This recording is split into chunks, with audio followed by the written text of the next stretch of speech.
کتاب النفقات، نفقے سے متعلق مسائل کے ابحاث۔ نفقات کے بارے میں شریعت اسلامیہ کا امتیاز کیا نقل کیا گیا ہے؟ چنانچہ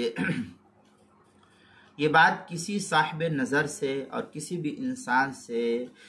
جو صاحب عقل ہو یہ مخفی نہیں ہے کہ ہر انسان کسی نہ کسی انداز میں دوسرے کے تعاون کا ضرور بالضرور محتاج ہوتا ہے، چاہے آج ہو یا کل ہو یا کسی وقت بھی ہو، لیکن ضرور محتاج ہوتا ہے۔ یہ نظام عالم ہے۔ بغیر تعاون کے انسانی زندگی سکون سے ہمکنار نہیں ہو سکتی ہے کہ ہم یہ سوچیں کہ ہم کو کسی کی تعاون کی ضرورت نہیں، ہم سکون سے رہیں گے، ایسا نہیں ہو سکتا ہے۔ خاص طور پر جو بچے ہیں، ہم سب بچپن کی زندگی سے گزر کر کے آئے ہیں، تو خاص طور پر بچے اور محتاج افراد کی خبرگیری اور ان کی واجبی ضرورتوں کی تکمیل یہ ایک اہم انسانی فریضہ شمار کیا گیا ہے۔ اگر معاشرے میں یہ بات نہ پائی جائے تو انسانوں اور جانوروں میں کوئی فرق ہی باقی نہیں رہ سکتا ہے اس سلسلے میں۔ لیکن اب اس سلسلے میں ایک سوال یہ رہتا ہے کہ ضرورت مندوں کی حاجت روائی کیسے کی جائے، کس طریقے سے اس کی ضرورت کو پوری کی جائے؟ تو ایک صورت یہ ہو سکتی ہے کہ حکومت کو یہ ذمہ داری دے دی جاتی کہ وہ بچوں سے لے کر کے بڑوں تک سب کی روٹی اور کپڑے مکان وغیرہ کا انتظام کرے۔ ایک صورت تو یہ تھی۔ تو اب یہاں یہ کہ حکومت کو اگر یہ دے دیا جائے تو ظاہر ہے کہ یہ نظام ہر جگہ کامیاب نہیں ہو پاتا اور نہیں ہو بھی رہا ہے اس طریقے سے، اور اس بات کا بڑا خطرہ ہوتا ہے کہ اصل مستحق رہ جائیں گے اور غیر مستحق ہلے بہانے سے ناحق جو ہے مال کو لے لیں گے۔ اور آج ایسا ہو رہا ہے کہ بہت سی جگہ جو ہے جہاں جس کو حق ملنا چاہیے حق والے کو حق حکومت کا نہیں دیا جا رہا ہے، اور ناحق جو ہے لوگ اپنے اس کے نام پر غریب مسکین محتاج کے نام پر جو ہے مال کو جمع کر رہے، اکٹھا کر رہے، ایسا ہو رہا ہے۔ اس لیے شریعت نے اس اہم انسانی فریضے کو صرف حکومت کے حوالے نہیں کیا ہے، بلکہ رشتہ دار اور قرابت کو بنیاد بنا کر افراد کو ذمہ داری دے دی ہے۔ جو اس کے قریبی افراد کے لوگ ہیں ان لوگوں کو اس کا حق دیا گیا ہے، اور وہ اپنے اقرب ترین رشتہ داروں کے نفقات کا انتظام کرے، کیونکہ وہ ان کے حالت کو جتنا قریب سے سمجھ سکتے ہیں، جان سکتے ہیں، وہ دوسرے کے لیے اتنا قریب سے جاننا متصور نہیں ہے۔ مثلا میری آپ یہ ویڈیو دیکھ رہے ہیں، میں کون ہوں، آپ کون ہیں، میں تو نہیں جانتا ہوں آپ کو۔ آپ کہاں کے رہنے والے، میں کہاں کا رہنے والا، آپ کو میرے بارے میں کوئی علم نہیں ہے، مجھے آپ کے بارے میں کوئی علم نہیں ہے، تو میں کیا جانوں؟ اس لیے شریعت نے بیوی کا نفقہ شوہر پر، بچوں کا نفقہ باپ پر، محتاج والدین کا نفقہ اولاد پر، اور قریبی محارم کا نفقہ محارم پر، اسی طرح غلام باندیوں کا نفقہ آقا پر لازم اور ضروری قرار دیا ہے۔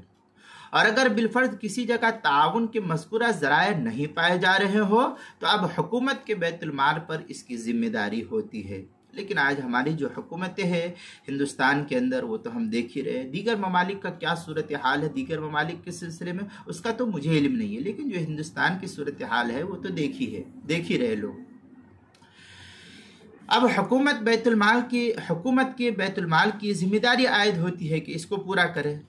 تاکہ اسلامی حکومت میں کوئی شہری روٹی کپڑے اور مکان سے محروم نہ رہے،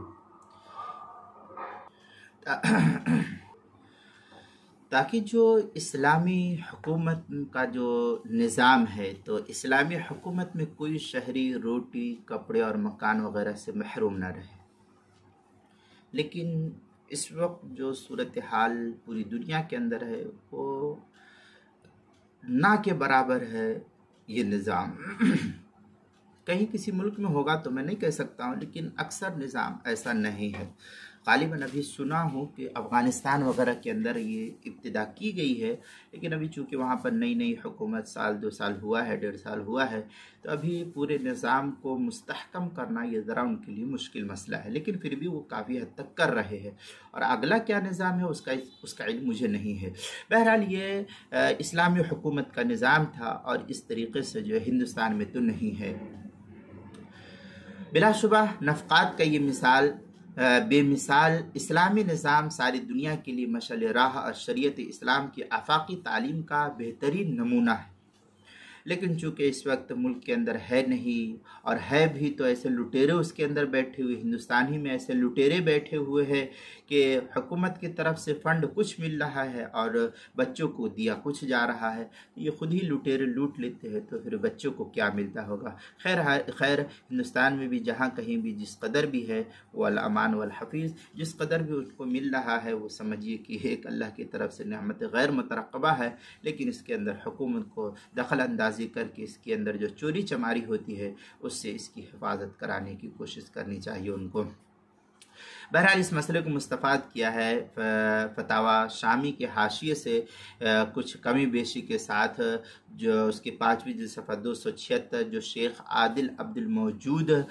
کا تحقیق شدہ نسخہ ہے اس کے اندر سے، اور کتاب المسائل کی 5ویں جلد صفحہ 452 سے بھی اس کو نقل کیا گیا ہے۔